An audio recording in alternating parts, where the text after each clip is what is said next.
In today's tutorial, I'm going to show you how to hopefully resolve if your microphone is not working on your Lenovo laptop, tablet, or desktop computer.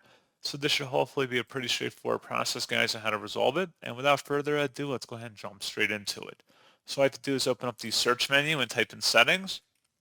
Best result, should go back with settings here. Go ahead and open that up. On the left panel, you want to select System, and then on the right side, go ahead and select Sound.